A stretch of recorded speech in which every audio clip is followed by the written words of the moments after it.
Muy buenos días, mi nombre es Fabián Camilo Carrillo, estudiante de radiología. A continuación vamos a realizar el video sobre medios de contraste y principios de enfermería, conceptos básicos de enfermería. A continuación pues, vamos a hablar sobre son los medios de contraste. Entonces, tenemos también hablar cómo se clasifican. Entonces, decimos que un medio de contraste se utiliza para ayudar a visualizar las imágenes del cuerpo, dependiendo del equipo que utilicemos. Ya puede ser un equipo de rayos X o usando un tomógrafo. Entonces, muchas veces el equipo no permite o no se puede observar con claridad la sección o la parte del cuerpo que se necesita realizar estudios o tomar un diagnóstico. Para esto se utilizan los medios de contraste, los cuales ayudan a visualizar estas imágenes dentro del cuerpo. Los medios de contraste absorben la radiación ionizante que utilizan algunos equipos en radiología, pues como ya sabemos, la energía es convertida en radiación para que el cuerpo pueda obtener estas imágenes.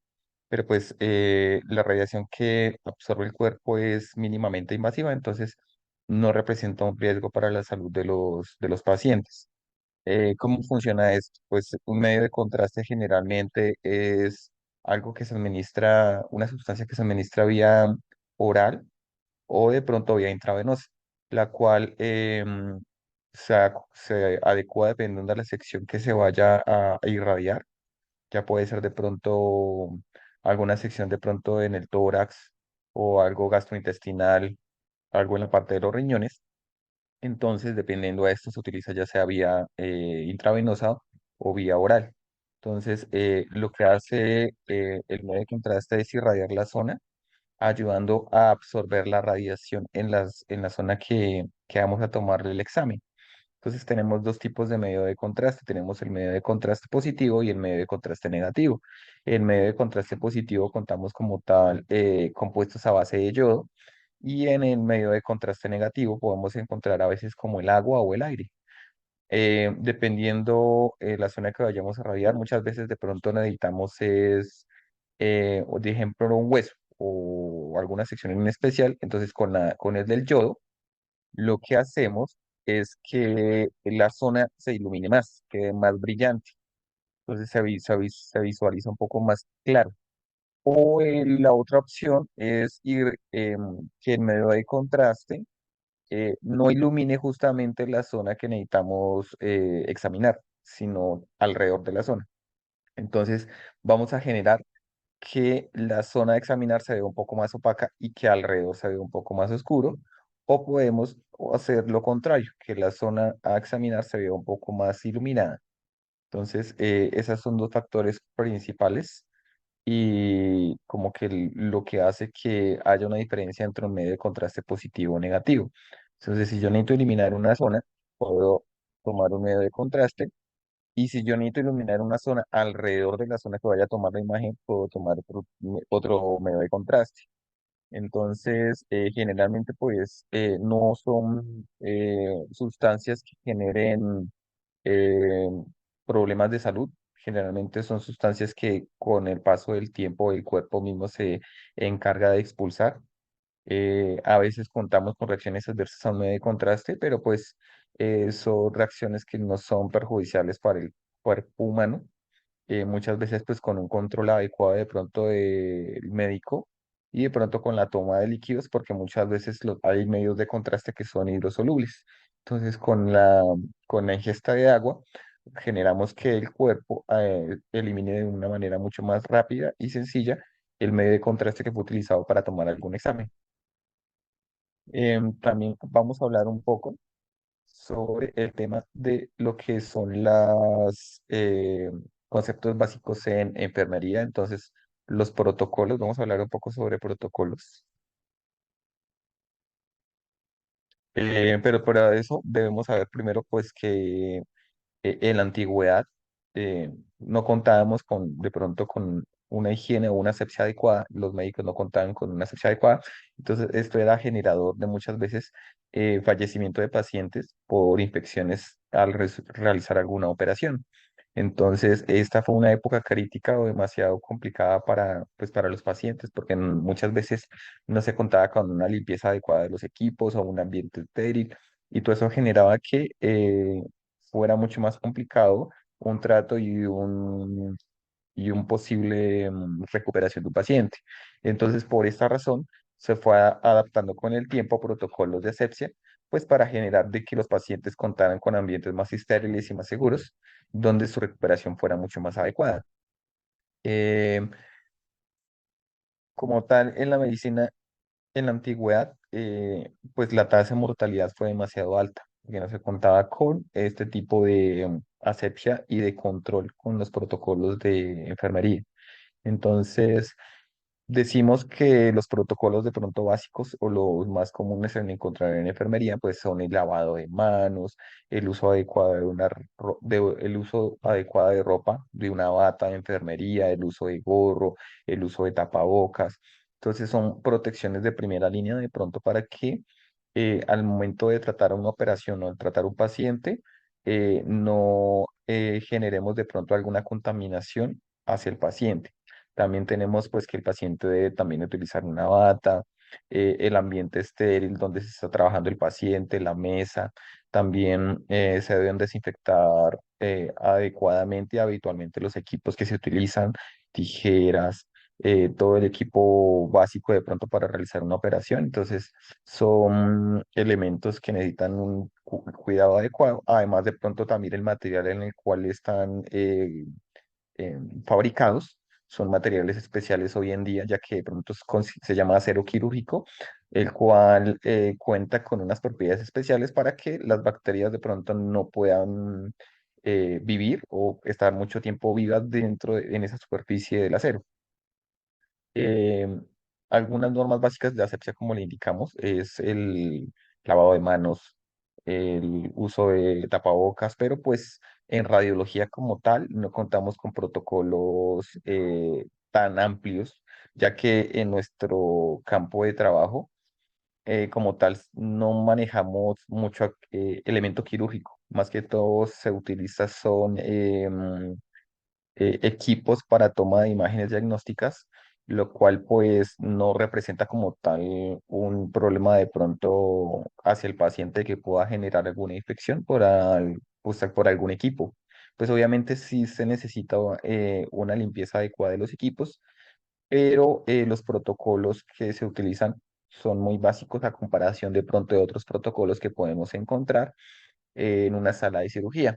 Entonces, más que todo, la asepsia pues es la encargada de que un paciente tenga un procedimiento adecuado al momento de realizar una operación, de que el paciente se encuentre en un ambiente estéril al momento de realizar la recuperación de pronto de la cirugía y que pues se pueda recuperar de una manera mucho más rápida, ya que muchas veces el paciente puede recaer de pronto en algún tipo de enfermedad no, no por la operación o por la enfermedad por la cual fue ingresado, sino por alguna bacteria o sí, alguna bacteria que de pronto puede haber adquirido por algún instrumento que no contó con la higiene adecuada.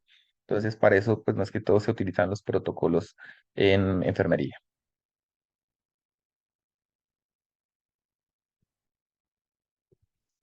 Mi nombre es Jorge Luis Rachen Camargo. En el día de hoy voy a hablar sobre las vías de administración de los medios de contraste. Los medios de contraste se dividen en dos clases que son los iónicos o no iónicos. Los medios de contraste no iónicos son generalmente preferidos debido a su menor potencial de nefrotoxicidad en comparación con los iónicos. También están los hiperosmorales o isoosmorales, los cuales tienden a tener menos efectos adversos sobre la función renal y son preferidos para los pacientes con mayor riesgo. En cuanto a vías de administración, tenemos la vía intravenosa. En esta vía es muy común en la mayoría de los estudios de imágenes y uno de los riesgos que puede tener es que cause nefrotoxicidad, especialmente en pacientes con disfunción renal previa. Se presenta atención a los pacientes con factores de riesgos como diabetes y enfermedad renal crónica. También está la vía oral. Esta se utiliza en estudios como tomografías computalizadas, eh, en cuanto a estudios gastrointestinales, y los riesgos son de menor impacto en la función renal en comparación con la administración intravenosa. Sin embargo, es importante considerar las condiciones médicas del paciente a quien se le va a realizar los estudios. La otra vía que tenemos es la intraarticular o intracavitaria. Esta se usa en procedimientos específicos donde es necesario visualizar las estructuras dentro de una articulación o una cavidad corporal. En este enfoque, el medio de contraste se inyecta directamente dentro de la articulación, como en una rodilla, el hombro, la cadera o en cualquier otra articulación que se quiera evaluar.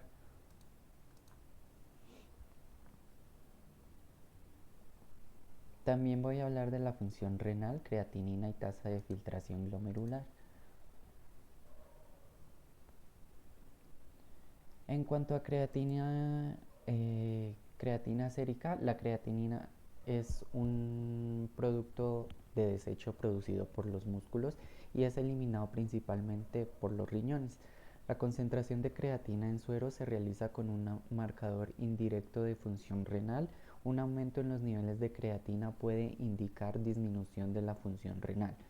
En cuanto a la tasa de filtración glomerular, es una medida directa de función renal y representa la tasa a la que los riñones filtran los desechos y el exceso de agua del torrente sanguíneo hacia los tóbulos renales. Esta se puede calcular utilizando diferentes fórmulas como la fórmula de Cookcroft-Gault o la fórmula de Modification of Diet in Renal Diet.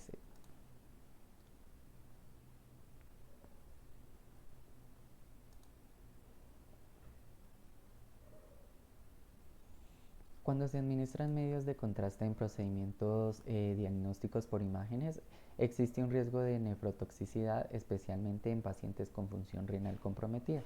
La nefrotoxicidad puede manifestarse como un aumento transitorio en los niveles de creatina sérica o en casos más graves como una lesión renal aguda. Antes de administrar los medios de contraste se deben seguir unas pautas. Dentro de estas pautas tenemos evaluar la función renal, realizar pruebas de creatina sérica y calcular eh, la tasa de filtración glomerular para determinar si el paciente tiene una función renal adecuada. Evaluar el riesgo y beneficio. Esto se considera el riesgo de nefrotoxicidad asociado con el medio de contraste en relación con los beneficios del procedimiento diagnóstico. En algunos casos puede ser necesario para utilizar un medio de contraste alternativo o tomar medidas para precaución adicionales en pacientes con función renal comprometida. También se tienen en cuenta la hidratación del paciente. Los pacientes con riesgo eh,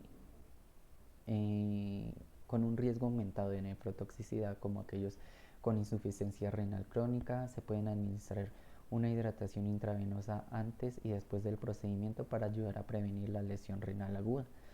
Para un monitoreo post procedimiento, después de la administración del medio de contraste, es importante monitorear la función renal del paciente mediante la medición de creatina sérica y la observación de signos y síntomas de nefrotoxicidad.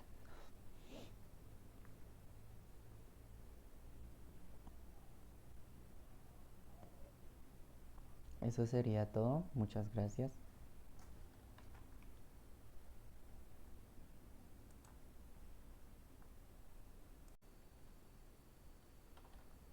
Hola, buenas noches. Mi nombre es Jorge Luis Rachen Camargo y vengo a socializar un protocolo de venopunción. La venopunción es un procedimiento médico generalmente usado para obtener muestras de sangre o poder administrar fluidos intravenosos. Es importante conseguir un protocolo estándar para garantizar la seguridad tanto del paciente como la efectividad del procedimiento.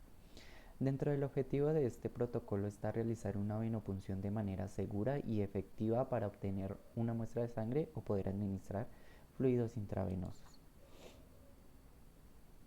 Los materiales que vamos a usar son guantes desechables, alcohol isopropílico, torundas de algodón, jeringas o dispositivos de vacío como los tubos, agujas estériles de calibre adecuado, un torniquete, apósitos adhesivos o algodón con cinta adhesiva y una bandeja de desechos biológicos o guardián o caneca. En cuanto a preparación, lo primero que vamos a hacer es lavarnos las manos con agua y con jabón y no usar solo un desinfectante de alcohol o gel antiséptico. Reunir todos los materiales necesarios y asegurarse de que estén estériles y con un buen estado. Identificar al paciente y explicar el procedimiento para obtener el consentimiento informado. Seleccionar el sitio de venopunción adecuado, preferiblemente en la parte anterior del codo o en el dorso de la mano. Y la preparación del paciente es colocar al paciente en una posición cómoda, asegurarse de que esté relajado, colocar un cojín debajo del brazo del paciente para proporcionar un apoyo y facilitar el acceso a la vena. También tenemos la preparación para el sitio de punción. Dentro de estas tenemos colocar el torniquete alrededor del brazo del paciente, aproximadamente de entre 3 y 4 pulgadas por encima del sitio de venopunción. Palpar y seleccionar la vena adecuada, asegurándonos de que sea visible y palpable. Limpiar el área con una torunda de algodón empapada en alcohol y dejar que se seque al aire. Para el momento de realizar la venopunción, lo que vamos a hacer es que nos vamos a colocar los guantes desechables, sujetar firmemente el brazo del paciente para estabilizar la vena. También vamos a insertar la aguja con un ángulo de aproximadamente 15 a 30 grados en dirección al flujo sanguíneo. Y una vez adentro de la vena, retirar el torniquete para permitir el flujo sanguíneo. Aspiramos lentamente la sangre con la jeringa o colocamos el dispositivo de vacío para llenar los tubos recolectores. Para retirar la aguja, vamos a retirar suavemente la aguja una vez que se haya obtenido la muestra de sangre suficiente y vamos a aplicar presión firme con una torunda de algodón en el sitio de punción para detener el sangrado. Y vamos a desechar todo la aguja en el contenedor de desechos biológicos y el resto de desechos en las canecas correspondientes. Los cuidados post venopunción sería sellar el sitio de punción con un apósito adhesivo o con algodón y cinta adhesiva y proporcionar que el paciente las instrucciones sobre el cuidado del sitio de venopunción. Buenas tardes, mi nombre es Sandoval y voy a hacer dos presentaciones sobre medios de contraste.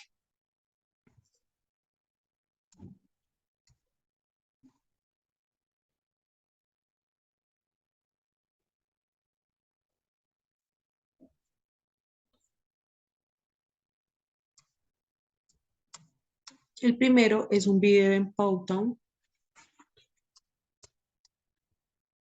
que nos va a hablar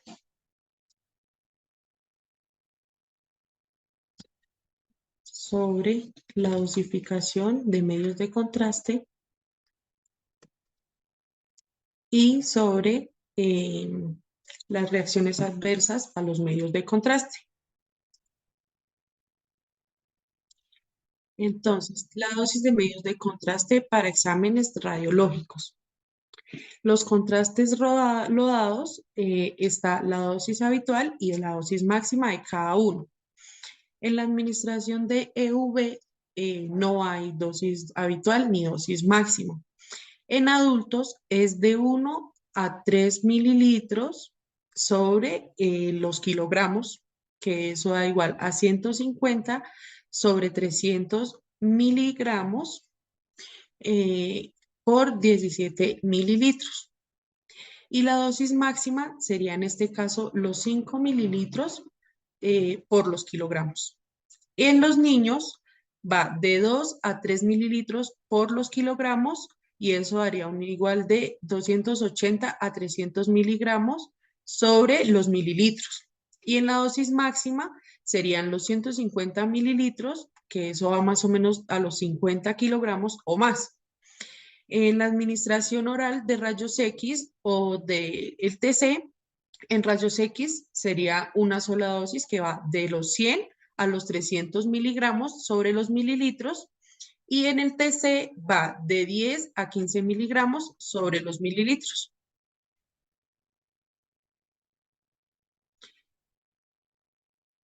Esas serían las dosis habituales. Los compuestos de gadolinio, está la dosis habitual y la dosis máxima. En los usos de resonancia magnética no hay dosis habitual y no hay dosis máxima.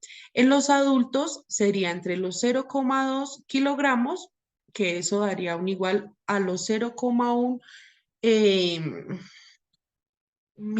o sea, milésima de un mol y los 0,6 mililitros sobre los kilogramos, que eso da un 0,3 eh, milésima de un mol sobre los kilogramos. Y en niños menores de 2 años no se recomienda la utilización, aunque hay casos excepcionales que va entre los 0,2 mililitros sobre los kilogramos y eso haría un igual de 0,1, una milésima de mol sobre el kilogramo. En otros usos, en los otros métodos de TC o de AC, entonces varía según el tipo de contraste. Para la tomografía computarizada, es un medio de contraste intravenoso y la dosis típica es de los 1,5 a 2 mililitros sobre kilogramos de peso corporal. Y para las angiografías, la dosis puede variar según el área a estudiar, pero suele oscilar entre los 1 a 2 mililitros sobre el kilogramo de peso corporal. Y para la urografía, la dosis puede ser de alrededor de 1,5 mililitros sobre los kilogramos de peso corporal. Dice, las reacciones adversas a los medios de contraste son las diferentes reacciones que son causadas por diversas consecuencias clínicas que no son deseadas consecutiva a la administración y se clasifican en tóxicas. Se producen por la estructura química del compuesto sobre células de los vasos sanguíneos, proteínas circulantes y sistemas enzimáticos que provocan cambios hemodinámicos en dichos órganos. Eh, las enfermedades que pueden causar o con potencial de afectación renovascular son la diabetes, la hipertensión, colagenopatías, policitemia y mieloma múltiple.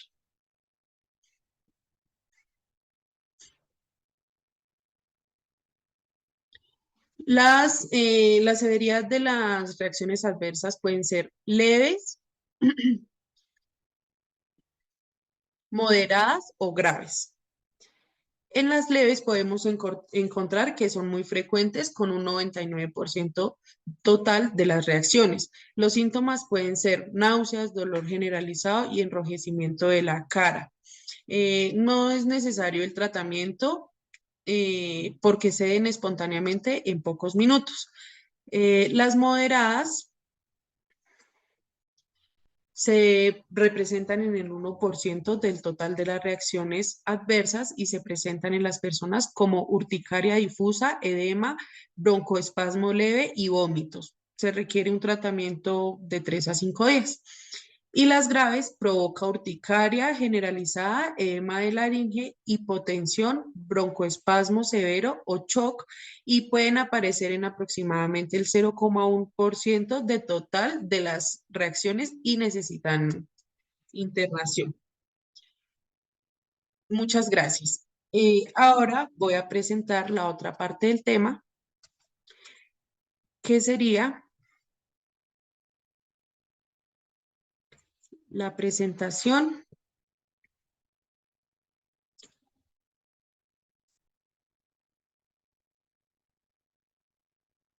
sobre los tipos de catéter o yelco usados en procedimientos de radiología.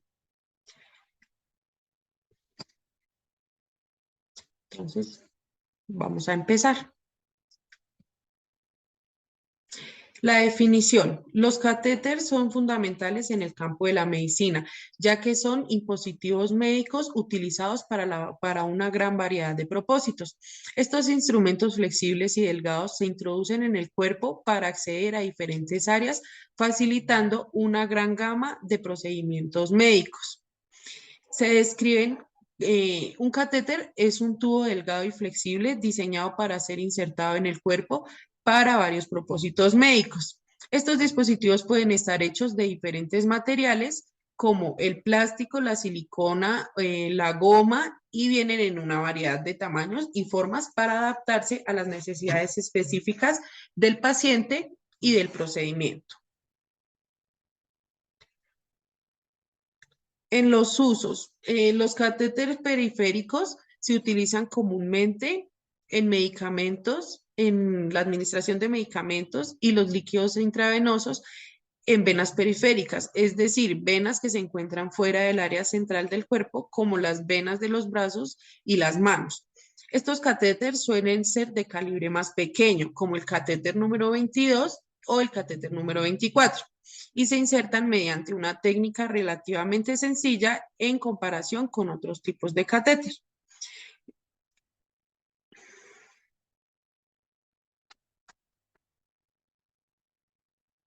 Los catéteres venosos centrales se utilizan para acceder a las venas principales del cuerpo, como la vena cava superior, y se emplean en situaciones donde se requiere una administración de fluidos a largo plazo o acceso vascular para procedimientos médicos complejos.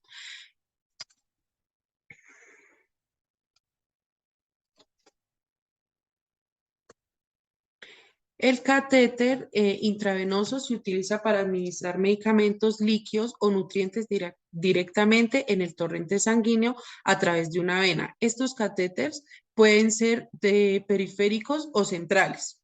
Dependen de la ubicación y un propósito específico. Se utilizan ampliamente en entornos hospitalarios y de atención domiciliaria para la variedad de tratamientos específicos médicos. El catéter endovenoso periférico es un tipo de catéter intravenoso que se inserta en una vena periférica para la administración de medicamentos o de líquidos. A diferencia de los catéteres centrales, estos catéteres se colocan en venas más pequeñas y superficiales, lo que hace que sean más adecuados para los procedimientos de corta duración o administración intermitente de medicamentos. Entonces, esos van también de diferentes colores. El color naranja se usa más para quirófanos y emergencias, para transfusiones rápidas de sangre y líquidos muy densos. El calibre es de 14. El color gris, los quirófanos se usan para quirófanos y emergencias, para transfusiones rápidas de sangre y líquidos muy densos. El calibre es de calibre 16. El color verde se usa para transfusiones sanguíneas y grandes volúmenes de fluidos. El calibre sería el 18. El de color rosa es para transfusiones sanguíneas grandes y volúmenes de fluidos y el calibre sería el 20. En el color azul se usan para transfusiones sanguíneas y la gran mayoría de medicación y fluidos. Se utiliza de calibre 22. Y el amarillo es para la medicación, infusiones de corta duración, venas frágiles y pacientes geriátricos. Y el calibre es del calibre 24. Entonces, muchísimas gracias por esta exposición.